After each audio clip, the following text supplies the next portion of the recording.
우리 한 절인데 같이 한번 읽어볼까요? 시작. 사무엘이 돌을 취하여 미스바와 센사에 세워 이르되 여호와께서 여기까지 우리를 도우셨다 하고 그 이름을 에벨에셀이라 하니라. 아멘. 이제 김수현 자매님 나오셔서 색소폰으로 주가 보이신 생명의 길. 너무 많이 해서 다음 주로.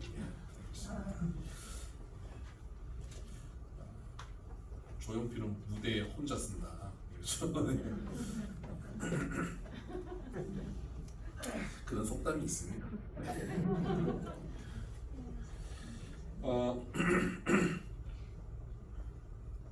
그럼 제가 바로 설교하면 되는 거죠? 네. 오늘 이 본문 말씀으로 에벤 에셀이라는 제목 가지고 함께 말씀을 나누겠습니다.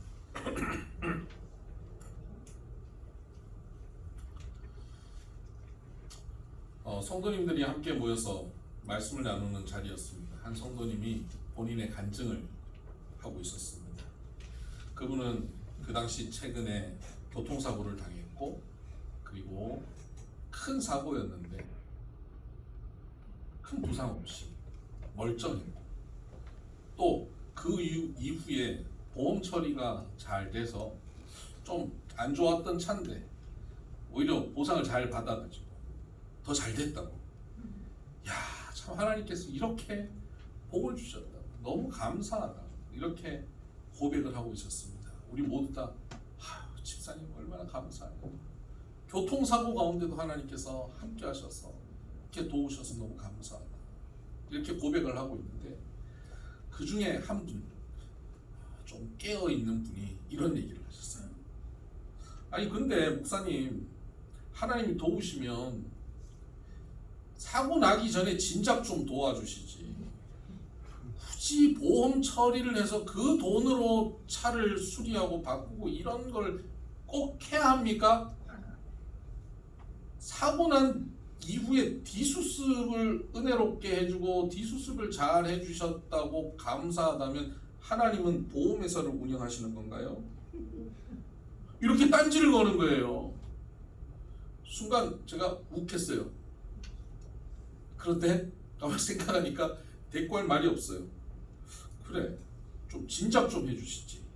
저도 가만 생각하니까 하나님의 도우심이 좀 아쉬운 게 있어요. 늘 제 삶에도 그렇고 성도들의 삶의 자리에 보면 하나님 도우심이 나타나는데 타이밍이 꼭 늦어요. 진작 해주시면 되는데 좀 우리가 기대했던 그 타이밍이 지나서 하실 때가 너무 많은 거예요. 그리고 내가 원하는 그 방식대로 거의 안 하세요. 지금 현찰을 딱 주시면 되겠는데 하나님께서 현찰을 주시는 법은 별로 없고 내가 너와 함께하노라 말씀을 주시고 기도하겠습니다 하고 기도로 돕는 사람을 붙여주시고 이런 식인 거예요. 좀 화끈하게 도와주시지. 또 도움이 와도 지금 그 고비만 살짝 넘게 도와주시는 경우가 너무 많은 거예요. 그래서 아이고 하나님의 도우심이 뭐 이런가 하는 그런 오해가 생기려고 하더라고요. 그때 제가 하나님 도우심에 대해서 묵상을 좀 했습니다. 정말 하나님의 도우심이 이렇게 아쉬운 건가? 타이밍이 이렇게 늦은 건가? 과연 그런 건가? 라는 고민을 하면서 말씀을 묵상하는데 하나님께서 깨닫게 해주시는 게 있었습니다. 그 깨달음을 오늘 함께 나눌 때 여러분이 하나님의 도우심을 분명히 그 오해가 풀어지고 분명한 이해를 가지시고 하나님의 도우심이 여러분의 삶 가운데 풍성해지기를 주의 이름으로 축복합니다. 여러분 자녀들에게 그 어린아이들, 초등학교 다니는 아이들에게 숙제를 도와주신 적이 있으십니까? 저도 우리 애들 어릴 때 숙제 도와준 적이 있는데 이렇게 막 하는데 글씨도 삐뚤삐뚤 하기 싫을 때 막 더하기를 빼기를 하고 막 이럴 때가 있잖아요. 그럼 옆에 속이 터져요. 이제 곧 자야 되는데 너무 늦게까지 막 숙제하고 있으면 속이 터지는 거예요. 야, 너 저기 가. 그럼 연필 빼앗아서 막 내가 하고 싶은 거예요. 내가 여러분 그런 적 없으세요? 내가 막 하고 싶어. 뭐 그림을 그려도 뭐 색칠을 하는데 막 옆으로 막 색깔이 나가고 말이죠. 색깔도 또 이상한 색깔 갖고 색칠하고 엉뚱하게 그리고 있을 때, 야, 너 일로 와, 나와, 내가 할게. 그럴 때 있으시죠? 그때 부모가 하면 어떨까요? 깔끔하죠. 부모가 하면 100점이죠. 부모가 하면 선생님한테 칭찬받을 만한 숙제를 해서 갈 겁니다. 그렇게 부모가 자녀를 도우면 그게 참된 도움일까요? 아니에요. 그것은 자녀를 진짜 도우는 게 아니에요. 자녀를 정말 돕는다는 것은 그 답답한 시간을 견뎌주고 그 자녀를 그때 격려하고 또 때로는 끌어주기도 하고 색깔을 찾아주기도 하고 그러면서 그 자녀에게 이 숙제를 해갈 수 있도록 이끌어주는 거예요. 이게 돕는 겁니다. 하나님께서 우리를 돕는다는 것이 그렇습니다. 우리는 지금 현재 우리가 당면한 이 문제를 언제 어떻게 빠르게 화끈하게 해결만 되면 그게 하나님의 도우심이라고 생각하는 거예요. 근데 하나님의 도우심은 그 문제 해결하는 데만 초점이 있는 게 아니에요. 애 숙제를 해결하는 데만 부모의 도우심이 있는 게 아니에요. 하나님의 도우심은 그 문제 해결의 차원이 아니라 그것보다 더 근원적인 차원이에요. 그렇기 때문에 우리에게 있는 이 어려운 문제들을 한순간에 해결해 주시거나 화끈하게 해결해 주시지 않고 하나님의 여러 가지 방법을 통해서 하나님이 도우시는데 그 도우심의 끝은 결국 목적은 뭐냐? 그 도우심을 통해서 우리가 하나님의 나라, 천국을 누리게 하는 것에 있다는 겁니다. 천국은 우리가 죽어서 가는 것만이 천국이 아니라 여기서부터 여러분 가정과 사업자가 직장과 삶의 자리에서 누리는 것이 천국이 되어야 되는 줄 믿습니다. 여러분 그 천국을 누린다는 것은 그냥 이루어지는 게 아니에요. 하나님의 도우심을 통하여 이루어지는데 하나님은 그 도우심을 주시기 위해 우리의 방식과는 좀 다른, 우리의 기대와는 좀 다른 방식으로 도와주고 계십니다. 오늘 본문에는 에벤 에셀이라고 하는 말이 나옵니다.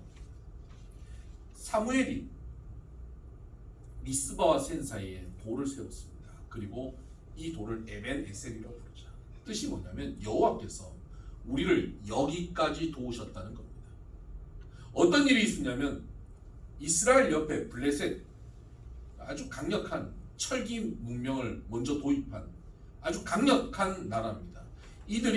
그들이 갖고 있는 강력한 전력으로 이스라엘을 공격하는 거예요. 늘 이스라엘을 공격하고 침략해서 괴롭히는 겁니다. 힘들어요.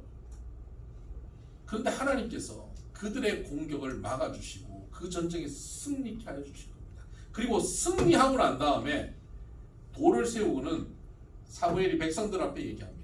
하나님께서 여기까지 도우셨다. 에벤 에셀. 신원 에벤 에셀이 아닙니다. 에벤 에셀. 하나님 여기까지 도우셨다. 여러분, 하나님이 여기까지 도우셨다라고 하는 말은 그러면 결국 출발점이 있다는 거 아니에요? 하나님이 도우시는 출발부터 여기까지 아닙니까? 그러면 어디서 출발했을까요? 이 전쟁을 도우셨다 그러면 그냥 하나님 도우셨다라고 말할 텐데 여기까지라고 하는 건 전쟁 이전 언제부터 도우셨다라는 의미거든요. 언제부터일까요? 여러 가지 추정해 볼 수 있겠지만 사무엘상 7장을 근거로 해서 살펴보면 1절을 한번 보십시다. 사무엘상 7장 1절. 기럇 여아림 사람들이 와서 여호와의 궤를 옮겨 산에 사는 아비나답의 집에 들여놓고 그의 아들 엘리야사를 거룩하게 구별하여 여호와의 궤를 지키게 하였더니 걔가 기럇 여아림에 들어간 날부터 20년 동안 오래 있은지라 이스라엘 온 족속이 여호와를 사모하니라. 여호와의 궤가 이전에 엘리 제사장이라고 하는 제사장이 이스라엘 대표하고 있을 때 블레셋과 전쟁에서 여호와의 궤가 블레셋에게 뺏긴 적이 있습니다. 이 이스라엘 백성들이 하나님을 제대로 섬기지 않고 자기의 소견에 옳은 대로 행하고 자기 욕심과 죄 가운데 빠져 있을 때 그들이 언약궤를 가지고 전쟁터에 나갔다 언약궤까지 빼앗겨버리는 사건이 벌어진 거예요. 그 사건의 소식을 듣고는 엘리 제사장은 의자에서 떨어져서 목이 부러져 죽습니다. 충격적인 일이 벌어지죠. 전쟁에선 졌죠. 이스라엘을 위하여 기도하던 제사장이 죽었죠. 이스라엘은 충격 가운데 빠져 있었습니다. 그런데 그 빼앗겼던 언약궤가 블레셋에서 하나님이 역사하심으로 자연스럽게 이스라엘 사람들이 하나도 힘쓰지 않았는데 자연스럽게 다시 이스라엘로 돌아오게 된 겁니다. 이걸 보면서 이스라엘 사람들은 이야, 역시 여호와 하나님은 살아계십니다. 하나님은 블레셋보다 강하시다. 하나님이 이 세상에 어떤 신보다 강하신 분이시다라고 그들이 선포하고 믿게 된 거예요. 그리고는 그 언약궤를 가져오고 그 언약궤를 통해서 하나님 앞에 잘 예배하게 되는 겁니다.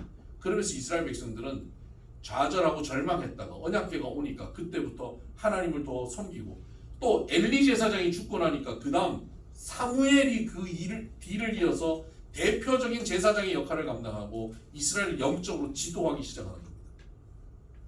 바로 이때부터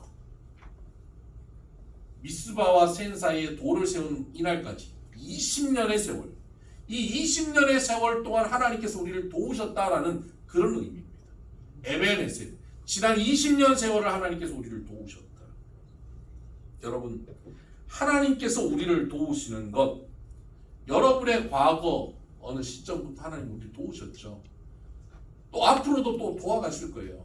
그 기간 동안 하나님이 우리를 도우셨는데 어떻게 도우셨는지를 오늘 성경을 통해서 우리가 살펴보면, 아, 하나님의 도우심은 이런 식이구나 하는 것을 우리가 알게 됩니다. 하나님은 저와 여러분을 어떻게 도우셨을까요? 그리고 앞으로 또 어떻게 도와가실까요?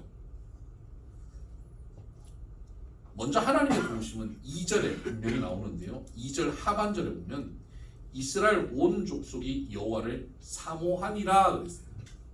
여기서 하나님의 도우심을 통해서 이스라엘에게 벌어지는 일은 뭐냐면 여호와를 사모함이 일어나게 된다는 거예요. 여기서 사모한다라고 하는 이 단어는 나하라고 하는 단어. 그냥 저분을 내가 좋아한다, 사랑한다 이런 뜻을 넘어서는 겁니다. 나하라고 하는 단어는요, 부르짖다, 슬픔 가운데 잠겨서 찾다 이런 뜻입니다. 여러분, 하나님을, 여호와 하나님을 슬픔 가운데 잠겨서 부르짖어 찾는 것, 그것이 나하예요. 사모하는데 그냥 사모하는 게 아니라 슬픔 가운데, 고통 가운데, 어려움 가운데, 절망 가운데 하나님을 막 간절하게 찾는 거예요. 이게 나하예요. 그러니까 여러분, 지난 20년 동안 이들이 나하했다는 거예요. 그럼 20년 동안 나하했다는 것은 다른 말로 20년 동안 편안한 일들만 있었다는 겁니까? 아니면 어렵고 힘든 일이 계속 반복됐다는 겁니까? 어렵고 힘든 일이 반복됐다는 겁니다.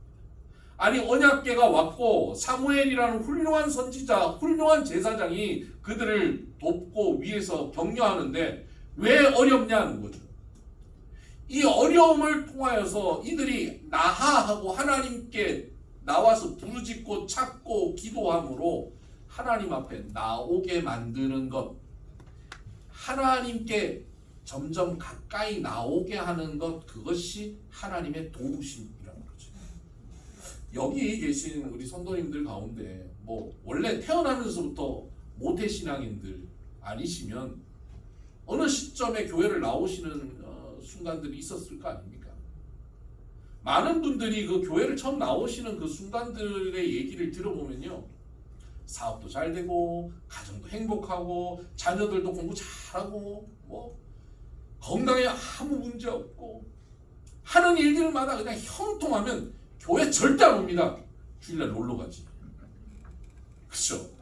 절대 안 옵니다. 필드 나가지. 여기 안 와요.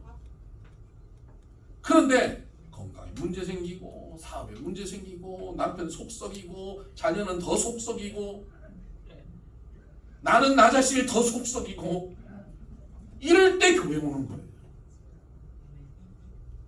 그럴 때 이리 봐도 절망이고 저리 봐도 실망이고 누구를 봐도 원망스럽고 그럴 때 그때 좌절, 절망, 원망이 가득할 때 사람들은 뭘 합니까? 술을 찾고요. 극단적인 생각들을 하게 됩니다. 그런데 하나님이 도우시면 그때 술을 찾지 않고 그때 무슨 마약을 찾지 않고 그때 극단적인 선택을 하지 않고 한강다리로 가지 않고 그때 교회로 나오게 되는 것, 이게 하나님의 도우심이라는 거예요. 나하한다는 것은 문제가 없는 평안한 상태에서 하나님을 사모한다는 게 아니라 우리의 삶의 자리에 문제가 계속 반복되는 과정을 통하여서 나 자신에게는 절망하고 하나님께 소망을 가지게 하는 것, 이게 나하입니다. 하나님은 우리를 이렇게 도와주신다. 예수님이 천국에 대한 비유를 말씀하시면서 하나님 나라에 대한 비밀을 말씀하시면서 비유로 말씀하셨는데 씨 뿌리는 비유를 말씀하십니다. 야, 농부가 씨를 뿌리는데 말이야, 이 씨가 하나님의 말씀이야. 근데 밭은 사람의 마음이야. 근데 씨를 뿌리는데 어떤 씨는 길가에 뿌려졌어, 어떤 씨는 돌짝밭에 뿌려졌어, 어떤 씨는 가시밭에 뿌려졌어. 뿌려졌더니 길가에 있는 것은 주인이 없는데 새가 와서 주워 먹어버렸어. 돌짝밭에 뿌려진 씨는 뿌리를 깊이 내리지 못해서 결국 말라 죽어버렸어. 가시밭에 뿌려진 씨는 자라나다가 가시의 기운에 막혀서 더 이상 자라지 못하고 열매를 맺지 못해. 하나님의 말씀이 뿌려졌지만 그 마음 상태에 따라서 하나님의 그 나라가 이루어지지 못해. 그럼 어떻게 해야 그 하나님 나라가 이루어지죠? 마음이 옥토와 같아야 그 씨가 뿌려서, 말씀이 뿌려서 그곳에서 열매가 맺어지는데 몇 배로 맺어지냐면 몇 배요? 30배, 60배, 100배로 맺어집니다. 하나님의 나라는 이와 같다라고 예수님이 설명하고 있어요. 이제 하나님의 나라는 어떻게 누리냐면 내 마음이 옥토가 될 때 누려지는 거예요. 말씀은 변함이 없는데 우리의 마음 상태가 어떠냐에 따라서 하나님 나라가 누려지기도 하고 누려지지 않기도 합니다. 여러분, 하나님의 도우심은 목적이 어디라고요? 우리를 천국 누리게, 하나님 나라 누리게 하는 데 있다라고 말씀드렸죠. 그러면 우리가 하나님 나라를 누리게 하기 위해서 하나님은 우리를 도우시는데 뭘 도우시겠어요? 길가 같은 마음, 돌밭 같은 마음, 가시밭 같은 우리의 마음을 계속 기경하여 가지고 우리 마음을 옥토로 만드는 것이 하나님의 도우심이에요. 하나님의 도우심은 사업도 잘 되고 우리 공부도 안 하는 애가 100점 맞고 남편이 직장에서 승승장구하고 화장도 제대로 하는데 뽀송뽀송해지고, 이게 하나님 나라가 아니에요. 하나님의 도우심이 그게 아니라고요. 하나님의 도우심이라고 하는 것은 내가 내 계획과 내 뜻대로 뭔가를 하니까 안 되고 문제가 발생하고 절망이 오고 그때 절망에서 주저앉아 있던 나를 하나님 앞에 나오게 해서 하나님을 사모함으로 하나님께 부르짖게 하는 것, 이것이 하나님의 도우심이에요. 여러분이 오늘 이 자리에 나오셨다고 하는 것, 그것이 이미 하나님의 도움을 받았다라는 겁니다. 오늘 특별히 처음 나오신 분들, 포천에서 오신 분들, 하나님이 얼마나 많이 도와주셨는지, 가족 단위로 오신 분들 하나님이 아주 그 가족을 얼마나 축복하셨는지, 여러분은 하나님의 도우심을 받은 분들이에요. 하나님이 도우셔서 우리를 옥토로 만들고 계십니다. 그래서 우리의 마음이 점점 기경되고 하나님 나라가 되어가게 만들고 계신다는 거죠. 지난 20년간 이스라엘 백성들에게 그냥 잘되고 형통해서 마음만 교만해지고 딱딱해지고 혼자 잘난 체하고 내가 하면 다 잘되지 나는 다 잘돼, 나는 태생부터 잘돼, 나는 금수저야, 이러고 사는 인생이 아니라 안 되고 내가 하는 일들마다 안 돼서 하나님 어떡합니까? 하나님 앞에 많이 울고 하나님 앞에 기도하고 하나님의 도움을 받음으로 그때마다 조금씩 풀리고 너는 내게 부르짖으라. 내가 내게 응답하리라. 내가 알지 못한 크고 은밀한 일을 내게 보이리라 하시는 하나님의 약속이 성취되는 것을 경험함으로 마음이 옥토가 되어가는 과정이 되는 것. 이것이 하나님이 도우시는 모습이다. 여러분 어떻게 하나님 도우심 많이 받고 계시죠? 제가 여러분의 삶을 뭐 다는 알지 못하지만 드문드문 들어보면요, 다 어쩜 그렇게 한결같이 하나님 도우심을 받고 계시는지 아주 지긋지긋하게 하나님 도우심을 받고 계십니다. 하나님의 도우심을 여러분 삶의 자리에서 풍성히 받고 계시는데 속히 나아하여서 옥토가 되어 가길 바랍니다. 옥토가 되어가는 어느 시점쯤 되면 그때 하나님의 두 번째 단계의 도우심이 나타나는데 그 도우심이 뭐냐면 3절입니다. 사무엘이 이스라엘 온 족속에게 말하여 이르되 만일 너희가 전심으로 여호와께 돌아오려거든 이방 신들과 아스타롯을 너희 중에서 제거하고 너희 마음을 여호와께로 향하여 그만을 섬기라. 그리하면 너희를 블레셋 사람의 손에서 건져내시리라. 이에 이스라엘 자손이 바알들과 아스타롯을 제거하고 여호와만 섬깁니다. 두 번째 단계의 하나님의 도우심은요, 말씀이 선포되어지고 그 말씀에 순종하는 도우심을 받게 되는 겁니다. 우리는 사실 누가 뭐라고 말하면 그거 딱 듣기 싫어하는 사람. 어린애들만 부모가 얘기하면 듣기 싫어하는 게 아니라 나이 들수록 점점 더 듣기 싫어지는 것 같아요.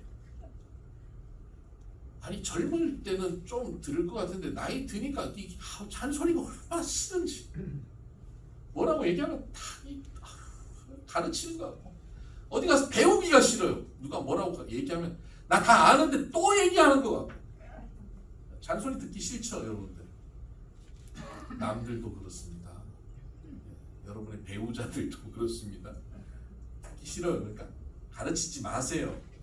자꾸 얘기하면 나는 좋은 마음으로 도우려고 말하는데 딴 사람이 들을 때 그게 다 잔소리입니다. 들으려고 할 때 해주는 게 좋죠.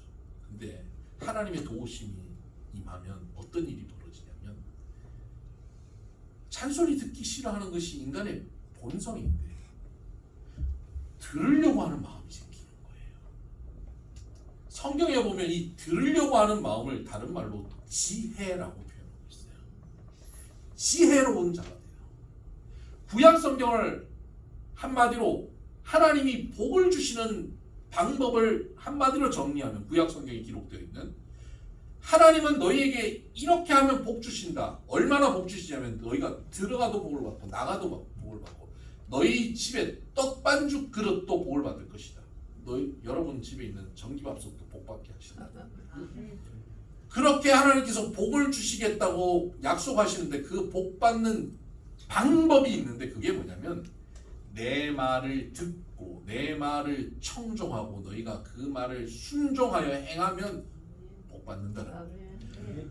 우리는 누구 말을 듣기 싫어요. 아주 싫어요. 딱 한 번 하고 그냥 내가 알아서 할게 이러고 싶어요. 근데 지혜로운 사람은 또 듣고 또 듣고 또 듣고 또 듣고 자꾸 듣고 자꾸 들으면서 점점 하나님의 뜻에 순종해 가는 것, 그게 지혜로운 사람이에요. 근데 사람은 지혜롭잖아요. 사람은 미련해요. 안 들으려고 해요. 고집스러워요. 그게 본성이에요. 죄인들이기 때문에. 근데 하나님이 도우시면 마음이 옥토가 되어가면서 점점 하나님의 말씀을 듣고 싶어져요. 아니 교회 와서 예배를 드리는데 전에는 찬양은 좋았어. 근데 목사님 설교만 하면 하나 둘 셋에서 끝나지 뭐 네까지가 이렇게 막 짜증이 나는데 하나님께서 도와주셔서 말씀의 은혜가 임하기 시작하면요, 넷도 좋고 다섯도 좋고 다섯 다시 일 뭐 이렇게 돼도 좋고 그 말씀이 막 꿀처럼 달기 시작하는 거예요. 하나님의 도우심, 그 하나님의 도우심이 나타나서 순종하게 되는 거예요. 이스라엘 백성들이 하나님의 말씀을 듣고 순종합니다. 야, 너희 우상을 버려라. 아스타롯을 버려라. 그랬더니요, 이들이 우상을 버리는, 바알과 아스타롯을 버려버립니다. 우상을 버린다는 게 이 사람들이 쉬운 일이 아니에요. 제가 교회 처음 나오신 분들 간혹 이제 예수 믿기로 결정하면 제가 그런 얘기해요. 집에 그 베개 안에 있는 부적 가져오세요. 귀신같이 하시네. 귀신이 아니에요. 그 뻔한 거잖아요. 부적 있는 거 뻔한 거. 어떤 분은 그게 얼마짜리인데 이렇게 생각해요. 교회 가서 하나님의 도우심도 받고 또 부적의 힘도 빌리고 이렇게 살면 좋지 이렇게 생각해요. 양다리 안 됩니다. 신앙생활에 양다리 안 돼요. 근데 이스라엘 백성들이 지난 20년 동안 하나님 앞에 부르짖고 나아하면서 사모하며 나오는데 양다리였어요. 그 버리라고 얼마나 많이 말했겠어요. 그런데 안 버렸어요. 그런데 20년째쯤 됐을 때 버리라 그랬더니 이들이 버리기 시작하는 거예요. 이게 은혜예요. 이게 옥토가 된 모습이에요. 말씀을 듣는데 순종하기 시작하는 겁니다. 그리고는 더 나아가서 6절에 보니까 그들이 미스바에 모여 물을 길어 여호와 앞에 붓고 그날 종일 금식하고 거기에서 이르되 우리가 여호와께 범죄하였느냐 하니라. 여러분, 물을 붓고 회개합니다. 물을 붓는다라고 하는 것은 어떤 의미냐면, 여러분, 바알과 아스타롯 우상 앞에 그들이 우상을 섬겼던 이유와 목적이 뭔지 아십니까? 그 중동 지역에는 비가 많이 안 오잖아요. 농사를 지으려면 비가 굉장히 중요하거든요. 근데 이스라엘 백성들은 원래 400년 동안 그 가나안 땅, 애굽 땅에 가서 목축업했고 광야에 40년 동안 있으면서 그들은 그냥 만다만 주워 먹었지 뭐 농사 지을 줄을 몰라요. 그리고 가나안 땅의 그 기후도 몰라요. 농사법을 몰라요. 할 줄 아는 게 그냥 양치는 것 정도예요. 근데 가나안 땅 들어와서 살려고 하니까 농사를 어떻게 지어야 되는지 모르고 언제 파종하고 언제 추수할지 몰라요. 근데 이 가나안에 사는 이방인들 보니까 농사법을 알아요. 야, 그 선진농법 우리 좀 가르쳐줘. 과거의 선진농법이 핵심이 뭡니까? 비가 어떻게 오느냐. 치수 아닙니까? 물을 잘 다스리는 것이거든요. 근데 물을 어떻게 하면 논밭이 잘 되지? 방법이 있지. 비결이 있지. 뭐냐? 맨입에 못 가르쳐주지. 돈 가져와. 이게 복채입니다. 복채 가져와. 갖다 주니까 야, 우리 앞에 절을 해. 바알 신이야. 그리고 그 앞에 절하고 섬기는 거예요. 바알과 아스타롯이 우상인데 그 우상이 하늘에서 서로 부부의 연을 맺는 순간 그때 그들이 신혼방에 들어가면 신혼방 문을 딱 닫듯이 신혼방에 들어가면 구름으로 싹 가려서 거기서 비가 내리게 한다는 거예요. 이야, 과학적이다. 말된다. 그리고 거기 섬기기 시작한 겁니다. 바알과 아스타롯을 버렸지만 그들 마음속에는 여전히 섬기고 있는 게 뭐예요? 물이에요. 경제력이에요. 바알을 섬겼던 목적은 바알이 훌륭해서가 아니라 바알 때문에 받을 물을 가지고 싶어서 섬겼던 것 아닙니까? 우상이라고 하는 것은 그 우상의 대상되는 우상이 중요한 게 아니라 우상을 만들어내는 내 마음의 욕심이 중요한 거거든요. 그 마음의 욕심이 바로 물이에요. 그 물을 쏟아 부어버렸다. 자기 마음이 기경되고 나니까 하나님 앞에 물을 쏟아 부어 우상을 다 쏟아내는 거예요. 자기 욕심까지 쏟아버린 거예요. 내려놓아버린 겁니다. 그때 6절 하반절 끝에 보면 이런 말씀이 있습니다. 사무엘이 미스바에서 이스라엘 자손을 다스리니라. 그때 비로소 사무엘이 이스라엘을 다스린다라는 표현을 합니다. 사무엘이 다스린다는 게 뭐냐면 사무엘이 왕이 아니거든요. 무엇으로 다스리냐? 하나님의 말씀으로 다스렸다. 다시 말하면 하나님께서 사무엘을 통해서 말씀으로 이스라엘을 통치하셨다 하는 겁니다. 여러분, 하나님이 비로소 이스라엘을 통치하시는 겁니다. 하나님의 백성이었는데 하나님의 땅에 들어왔는데 우상 섬기고 자기 욕심 섬기고 자기 멋대로 자기 소견에 옳은 대로 행하던 사람들이 비로소 하나님의 말씀의 통치 안에 들어온 겁니다. 여러분, 하나님이 통치하시면 그 땅이, 그 백성이 무엇이 되냐면 하나님의 나라가 되는 거예요. 하나님의 나라가 뭡니까? 천국이죠. 결국 그들에게 천국을 주신 거예요. 하나님 나라를 주신 겁니다. 그들이 말씀을 듣고 순종하게 만들어 주심으로 그들이 하나님 나라가 되게 하신 것입니다. 나아하게 하면서 부르짖고 간절히 나가면서 마음을 기경하고 말씀을 점점 듣고 순종함으로 하나님의 통치가 임하여 하나님 나라 되게 하신 것이죠. 우리의 삶에도 하나님은 이렇게 도우십니다. 그냥 이 문제만 해결하고 하나님 이 문제만 이렇게 해결해 주세요. 빨리 해결해 주세요. 화끈하게 해결해 주세요. 그렇게 도우시는 하나님이 아니라 그 문제를 통하여 우리가 하나님 앞에 나에게 절망하고 하나님께 소망하면서 나아가 부르짖고 그러면서 점점 옥도가 되어 하나님의 말씀에 귀 기울이고 말씀에 순종하여 내 욕심까지 다 내려놓는데 하나님의 통치가 내 삶 가운데 편만하게 이루어지는 것, 이것이 천국 되는 삶이에요. 이 천국이 되면 그 다음부터 아무 문제 없냐? 아니요. 사단이 얼마나 공격하는지 몰라요. 하나님이 다스리시는 땅이 되었더니요, 이제 블레셋이 아주 전면전을 선언하고 달려오기 시작합니다. 전에는 조금씩 노략질했는데 이제는 전면전으로 덤벼드는 겁니다. 여러분, 우리가 하나님께 말씀을 듣고 순종하고 하나님 나라가 이루어지면 사단은 더 우리를 강력하게 공격할 때가 있습니다. 이때 두려움이 찾아오죠. 그러나 이들은 두려움 가운데 더욱더 하나님 앞에 기도합니다. 하나님 앞에 예배합니다. 그랬더니 12절을 보십시다. 7장 12절. 7장 10절입니다. 10절. 사무엘이 번제를 드릴 때에 블레셋 사람이 이스라엘과 싸우려고 가까이 오매 그날에 여호와께서 블레셋 사람에게 큰 우레를 발하여 그들을 어지럽게 하시니 그들이 이스라엘 앞에 패한지라.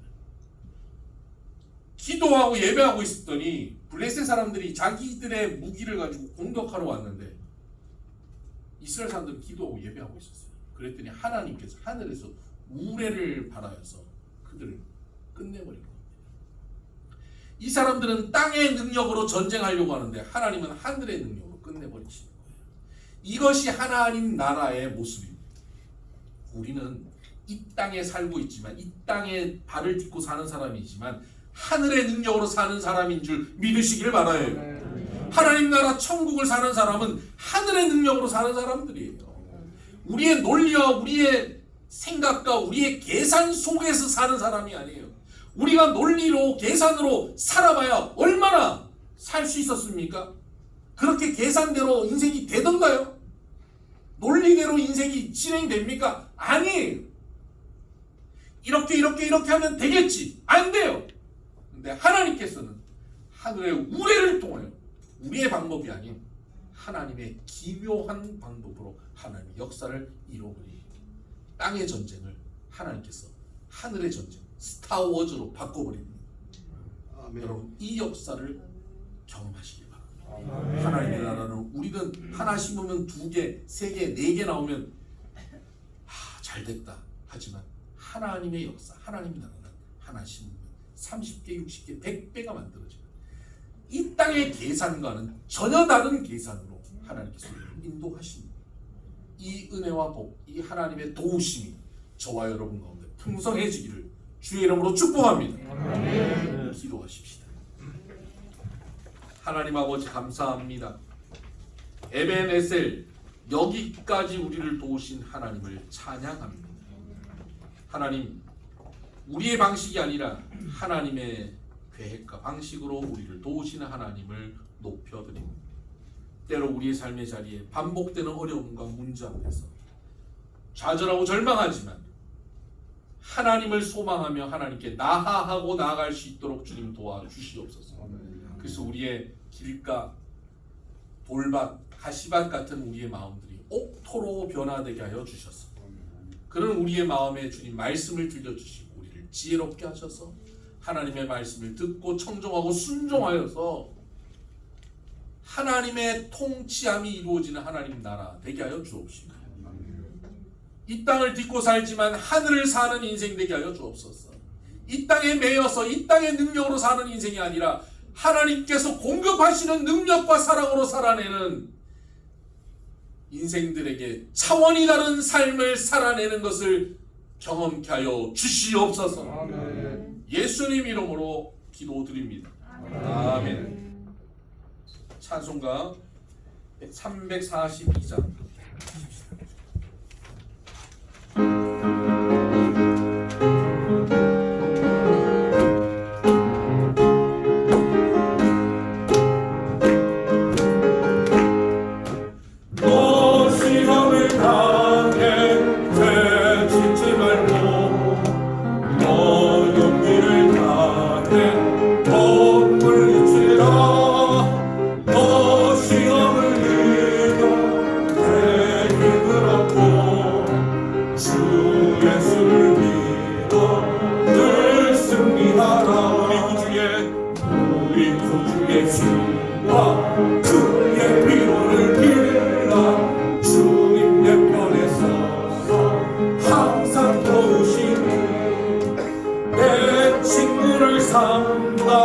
잘 선택하고 너 언행을 삼가 늘 조심하라. 너 열심을 다해 늘 충성하고 온 정성을 다해 주 봉사하라. 우리 구주의 힘과 그의 위로를 빌라.